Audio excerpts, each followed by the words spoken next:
Imam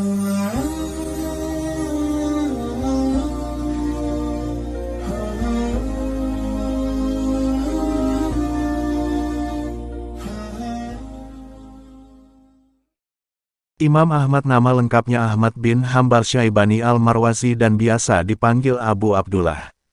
Imam Ahmad bergelar Imam Ahli Sunnah dilahirkan di Baghdad tahun 164 Hijriah. Awal mula Imam Ahmad dipenjara dan disiksa khalifah, suatu ketika dikisahkan kelompok Mu'tazilah mengajak Khalifah Al-Ma'mun untuk mengikuti pendapat bahwa Al-Quran adalah makhluk dan terlepas dari sifat-sifat Allah. Khalifah tidak menerima pendapat mereka dan tetap berpegang kepada mazhab salaf. Namun ketika kelompok mereka menguasai khilafah, semua dikirim mengikuti pendapatnya. Kelompok Mu'tazilah yang telah menguasai khilafah mengirim surat kepada gubernur Baghdad yaitu Ishaq bin Ibrahim untuk mengajak masyarakat mengikuti pendapat Mu'tazilah. Namun Ishaq dan ulama hadis menolak ajakan tersebut. Kemudian Baghdad ditekan dengan embargo bahan makanan. Imam Ahmad bin Hambal terus melakukan aksi penolakan bersama Muhammad bin Nuh al-Jundi. Akhirnya keduanya ditangkap dan dilaporkan kepada Khalifah. Ketika sampai di negeri Rahbah, keduanya didatangi orang Badui bernama Jabir bin Amir yang memberi salam kepada Imam Ahmad dan berkata, "Kamu adalah seorang utusan kaum, jangan sekali-kali mengkhianati mereka. Kamu adalah pemimpin kaum, jangan sekali-kali mengikuti ajakan Mu'tazilah. Kalau kamu mencintai Allah, bersabarlah dalam pendirianmu karena tidak ada pembatas antara kamu dan surga kecuali dibunuh. Kalau tidak menyerang kamu akan dibunuh, kalau hidup maka hiduplah secara terpuji." Imam Ahmad bin Hambal mengatakan ucapan orang Badui itu membuatku teguh untuk tetap menolak terhadap ajakan mereka. Ketika rombongan sudah dekat dari pendopo kekhalifahan, seorang hamba mendekat dan meneteskan air mata sambil berkata, "Wahai Abdullah, sesungguhnya Al-Ma'mun tidak pernah menghunus pedangnya seperti yang dia lakukan sekarang. Dia bersumpah atas nama kekerabatan dengan Rasulullah jika Anda tidak mengatakan Al-Quran sebagai makhluk." Imam Ahmad terduduk, matanya menatap langit dan berkata, "Wahai Tuhanku, apa yang terjadi dengan penguasa Fajir ini sampai dia tega memukul dan membunuh? Ya Allah, kalau benar Al-Quran kalammu, bukan makhluk, cukupkanlah kesalimannya."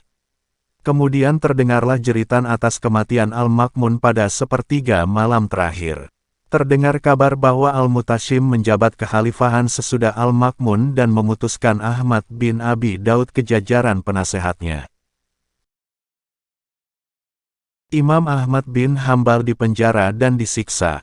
Permasalahan bertambah parah, Imam Ahmad beserta para tawanan digiring ke Baghdad dan disiksa, kaki mereka dirantai.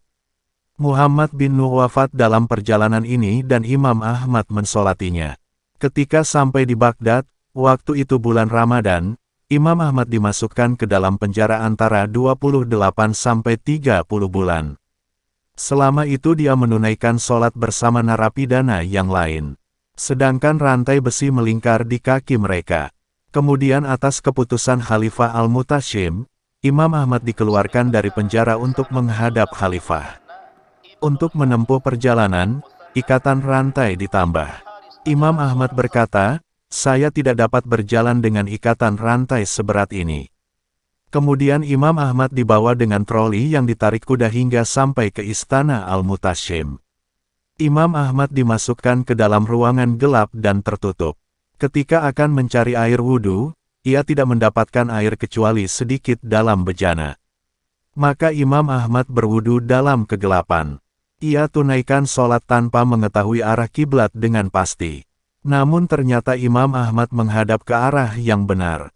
Setelah itu, Imam Ahmad dipanggil menghadap Al-Mutashim yang sedang duduk bersama Abi Daun.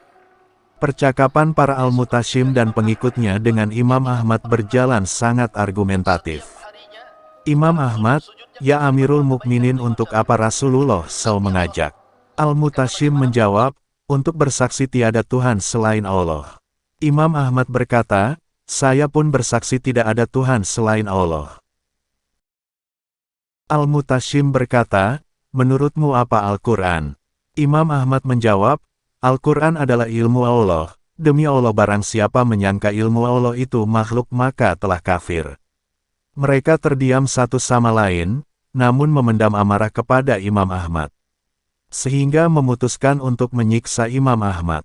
Imam Ahmad mengatakan, "Ya Amirul Mukminin, sesungguhnya Rasulullah bersabda tidak halal darah seorang muslim yang bersaksi tidak ada Tuhan selain Allah.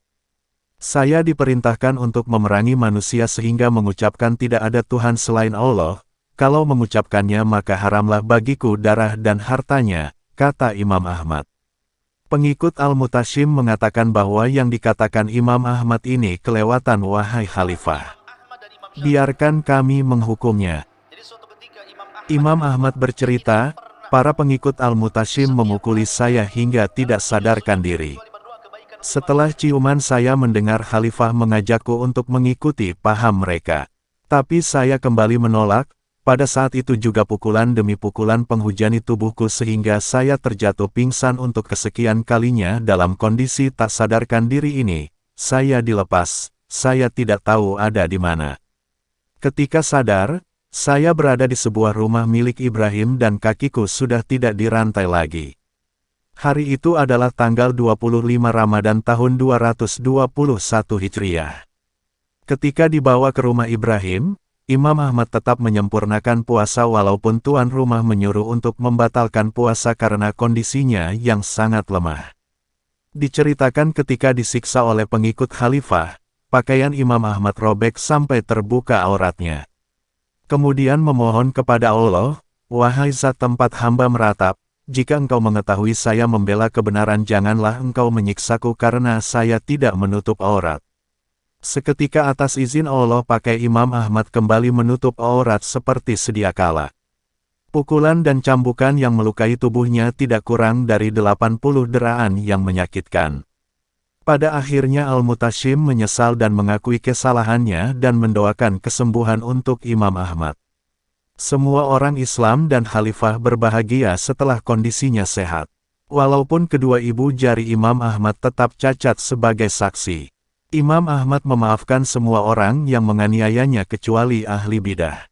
Kemudian ia membaca ayat, "Maka berilah ampunan dan berjabat tanganlah kamu sekalian." Kemudian Imam Ahmad berkata, "Apakah ada manfaatnya bagimu dengan menyiksa saudara muslim padahal Allah telah berfirman barang siapa memaafkan dan membuat perbaikan maka pahalanya dari Allah. Sesungguhnya dia tidak menyukai orang-orang yang berbuat zalim."